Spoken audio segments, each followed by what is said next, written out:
Akım, gerilim ve direnç arasındaki ilişkinin ilki ve belki de en önemlisi Georg Simon Ohm tarafından keşfedilen ve 1827 tarihli galvanik devrelerin matematiksel olarak incelenmesi adlı makalesinde yayınladığı Ohm kanunudur. Bu makale Ohm'un çalıştığı lise yönetimi tarafından hoş karşılanmamış ve istifaya zorlanmıştır. Bu nedenle hayatının bir dönemi yoksulluk içine geçmiştir. Bu videoda Ohm kanununu, akım, gerilim ve direncin nasıl hesaplandığını ve üçgen tekniğini inceleyeceğiz. Ohm kanunu denklemlerini kullanarak örnek problemler çözeceğiz. Hazırsanız başlayalım.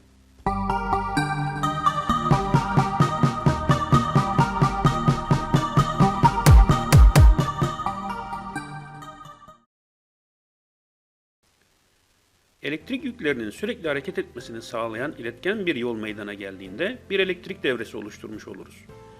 Elektrik yüklerinin bir devrenin iletken hatları boyunca meydana gelen bu sürekli hareketine akım denir. Bu akımı tıpkı içi boş bir borudan geçen bir sıvının akışına benzetebiliriz. Sıvının borulardan akmasını sağlayan pompa motoru gibi elektrik yüklerini bir devrede akmaya zorlayan bir kuvvet vardır. Bu kuvvete voltaj yani gerilim diyoruz. Gerilim iki nokta arasındaki belirli bir potansiyel enerji ölçüsüdür. Bir devrede belirli bir miktarda gerilim olduğundan bahsettiğimizde elektrik yüklerini o devredeki belirli bir noktadan başka bir belirli noktaya taşımak için ne kadarlık bir potansiyel enerjinin var olduğunu kastetmiş oluyoruz. Bu nedenle iki belirli noktaya referansta bulunulmaksızın gerilim teriminin bir anlamı yoktur. Bir sıvı boruların içinden akarken boruların çeperinde bir sürtünme kuvvetiyle karşılaşır. Bu sürtünme kuvveti sıvının akış hızını etkiler. Bazen de borulardaki tıkanıklık sıvının hareketini çok daha yavaşlatabilir. Elektrik akımı da iletkenlerin içinden geçerken sürtünme kuvveti diyebileceğimiz kendi hareket yönüne zıt bir kuvvetle karşılaşır. Bu kuvvet aslında atomik düzeyde gerçekleşen bir kuvvettir. Bu kuvvet atomların içerisinde bulunan elektrik akımının oluşmasını sağlayan serbest elektronların hareket kabiliyetini azaltır. Bu zıt kuvvete direnç diyoruz. Direncin büyüklüğü maddelerin atomik yapısına göre değişir. Bazı maddeler serbest elektronların hareketini oldukça yavaşlatırken bazıları hemen hemen hiç yavaşlatmaz. Bir devreden geçen akımın değeri o devreye uygulanan gerilimin ve devredeki direncin değerine bağlıdır. Direnç değeri de aynen gerilimde olduğu gibi belirli iki nokta arasındaki değer olarak kabul edilir. Bir elektrik devresindeki gerilim, akım ve direnç miktarlarını anlamlı olarak açıklayabilmek için ağırlık, uzunluk, hacim, sıcaklık gibi fiziksel büyüklüklerin miktarlarını açıklamakta kullandığımız birimler gibi birimlere ihtiyacımız var. Kütle miktarını kilogram, gramla, sıcaklık değerini santigrat veya Fahrenheit gibi birimlerle gösterdiğimiz gibi elektriksel büyüklüklerin miktarlarını gösterebilmek için de bazı birimleri kullanıyoruz. Hem birimler için hem de elektriksel büyüklükleri tanımlamak için harf sembolleri kullanıyoruz. Tabloda gerilim, akım ve direnç büyüklüklerini temsil etmek için kullanılan harfler görülüyor. Bu harf sembolleri matematiksel formüllerde ve devre şemalarında o büyüklüğü temsil etmek için kullanılır.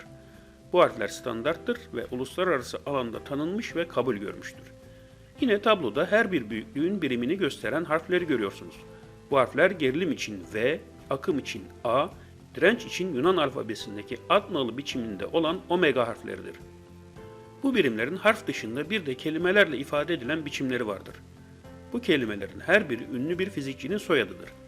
Gerilim birimi olan volt, İtalyan fizikçi Alessandro Volta'dan, akım birimi amper, Fransız fizikçi André Ampere'den, direnç birimi ohm ise Alman fizikçi Georg Simon Ohm'dan adını almıştır.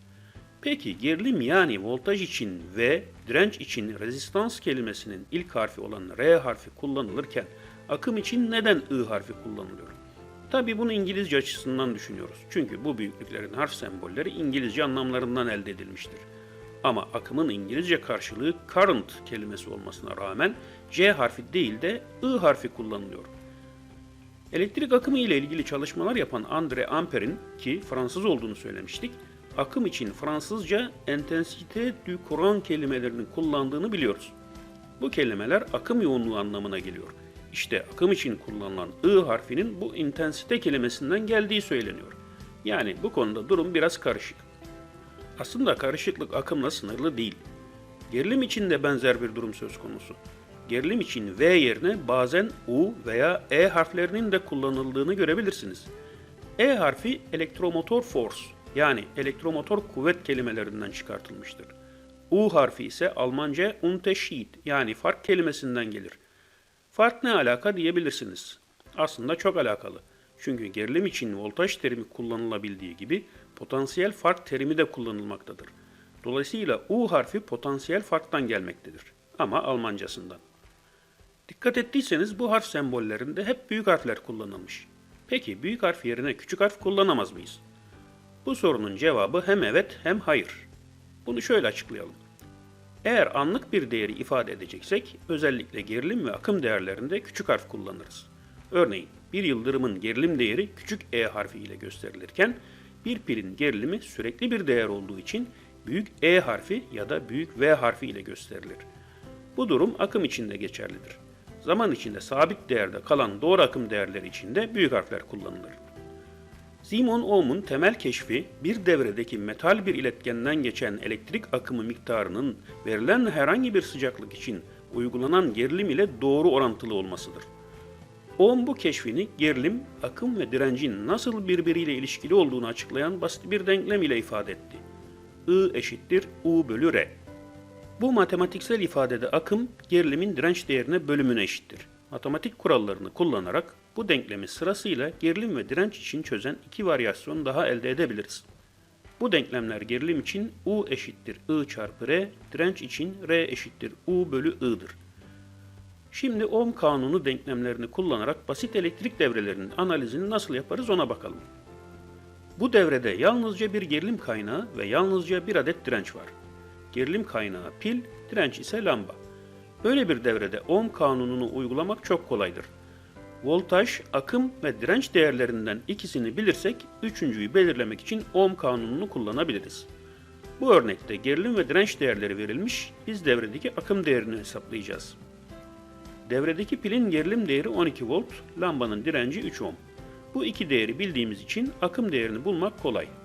Bunun için I eşittir U bölü R denklemini kullanmamız gerekiyor.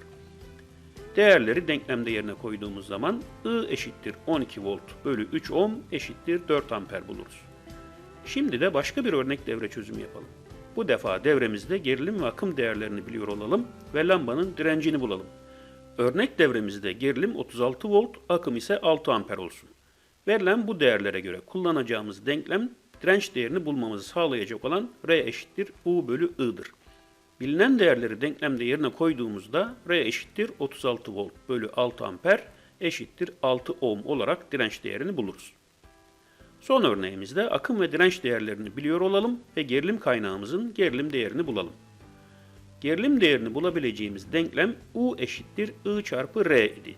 Verilen değerleri denklemde yerine koyduğumuzda gerilimi U eşittir 2 amper çarpı 7 ohm eşittir 14 volt olarak buluruz. Ohm kanunu basit elektrik devrelerini analiz etmek için çok sık olarak karşımıza çıkan kullanışlı bir araçtır. Elektrik elektronikle uğraşan herkesin bu kanunun denklemlerini hafızasına kazıması gerekir. Eğer bu denklemleri hatırlamakta zorluk çekerseniz bunun daha kolay başka bir yolu var. Üçgen tekniği. Bu teknikte gerilim, akım ve direnç harf sembollerini bir üçgen içerisine belirli bir düzende yerleştirmemiz gerekiyor. Bu düzeni şekilde görüyorsunuz. Daha sonra hangi büyüklüğü hesaplamak istiyorsanız o sembolü elinizle kapatın. Geriye kalan semboller altlı üstlü ise bölme işlemi yapacaksınız demektir. Eğer yan yana iseler çarpma işlemi yapılması gerekiyor. Gördüğünüz gibi elektrik elektronik matematikle iç içedir. O yüzden elektrik elektronikle ilgilenecekseniz biraz matematik gerekecek. Ama üçgen tekniği gibi teknikler de işinizi kolaylaştıracaktır. Bu videomuzda elektriğin temel kanunu olan Ohm kanunundan bahsettik. Başka videolarda görüşmek üzere, hoşça kalın.